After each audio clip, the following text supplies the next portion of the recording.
رئيس الوزراء حكومة فدرالك الصومالية مدن حسن على قير وهليان وزير كأمنية جودها وزير الرياضة سبورتيغا قدوميها قبل كبنادر أهنا الدقة مقالة مقدشو يتليها عيدا كنبسوقد سردون كقرنكا أي عاو مقرب نبدي كلا أفري ودوين كمقالة مقدشو عيدا ككوجرا هولقلك حسلينتا مقالة مقدشو سيقول الرجليان هولقلك وناكسنا يهيان إسلامار كان لوجو موجين مدحت الدولة دا أي قرب تاجيهين عيدا كا وزير الرياضة سبورتيغا حكومة فدرالك الصومالية مروو خديجة محمد ديرية oo samaysay Afrika iyo wasiirka amniga gudaha gudoomiyaha gobolka Banaadir ahna duqa magaalada Muqdisho ayaa wadooyinka ugu qeybiyay raashin ka hor Afrika ra'iisul wasaaraha xukuumadda federaalka Soomaaliya mudane Xasan Cali Khayre iyo mas'uuliyiinta kale ka tirsanaa dawladda ayaa si caadi ah u afuray askarta iyagoo aad ugu faraxsanaa inay arkaan madaxda dawladda oo wadooyinka ay ka wadaan howlgalka kula afuraya wasiirka dhalinyarada Marwo Khadiija Maxamed Diiriye iyo wasiirka amniga gudaha Maxamed Abuukar Islow ayaa sheegay in Afrikaan caawa ay la afureen ciidanka qaranka ay qayb ka tahay amarka ra'iisul wasaaraha ee la xiriira dhiirigelinta ciidanka qaranka inaan bilowno inaan la qaybsanno ciidamadeena oon dhano geeshkayago garabkiinaan taaganay geeshkayago guuleysta annaga saasaan u soo baxnay Afrika marka meel kasta ciidamada joogan caawaan bilownay xukuumadda waa nala ku amray waa fulinaynaa waa ku dhiiranaynaa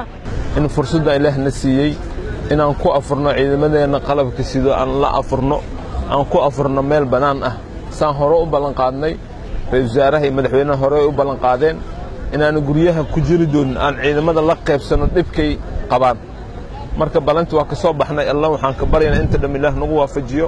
wasiiradeen way mahadsan tahay Khadiija Maxamed Diiriye sidoo kale wasiir ku-xigeenka Axmed Cumar Islow mahadsan yahay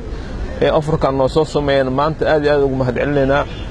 mudan ra'iisul wasaare saan hore u balqaadna amniga markaan ka shaqeyno guryaheena joogi doono waa naga dhab waa naga balan ra'iisul wasaaraha xukuumadda federaalka Soomaaliya mudane Xasan Cali Khayre oo la hadlay askarta oo la afray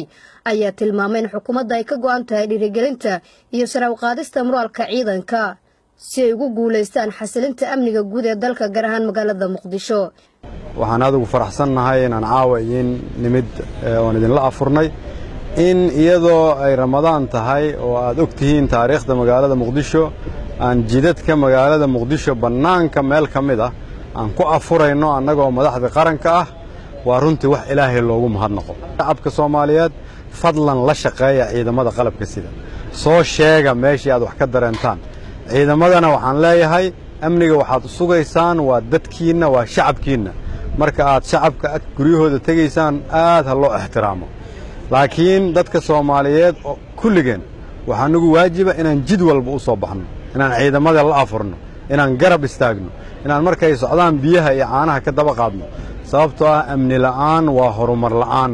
inta kadib ayaa ra'iisul wasaaraha xukuumadda federaalka Soomaaliya mas'uuliyiinta la socday waxa ay socod dheer oo lug ah ku soo mareen oo ay ka soo bilaabeen wadada Taleex ee degmada Hodan iyagoo ku tagay Hotel Jazeera ee degmada Wadajir iyo qaybo kamid ah degmada waa bari ee magaalada Muqdisho waxayna u kuurgalayeen sida u socdo howlgalka xasilinta magaalada Muqdisho iyagoo dadka ku ganacsanaya wadada laamiga weydiinaya xaaladooda amni iyo sida ugu faraxsan yihiin howlgalkan ka socda magaalada Muqdisho ee lagu xasilinayo ra'iisul wasaaraha xukuumadda federaalka Soomaaliya mas'uuliyiinta la socday ayaa kormeerka ay ku sameeyeen wadooyinka ay ka socdaan howlgalka kadib waxa ay kula caweeyeen qaar kamid ah muwaadiniinta Soomaaliyeed ee ku sugnaa hoteelada ku yaala magaalada Muqdisho iyagoo weydiinayay talooyinka iyo tabashooyinka ay u hayaan dawladda afrintan iyo kormeerkan caawa ra'iisul wasaaraha xukuumadda federaalka Soomaaliya mas'uuliyiinta ka tirsan dawladda ay ku sameeyeen wadooyinka muhiimka ah ee magaalada Muqdisho ayaa qayb ka ah qorshaha lagu xasilinayo amniga magaalada Muqdisho isla markaana sare loogu qaadayo moraalka ciidanka geesiyaasha ee ku howlan sugidda amniga magaalada Muqdisho Nasr Bashiir Cali warbaahinta qaranka magaalada Muqdisho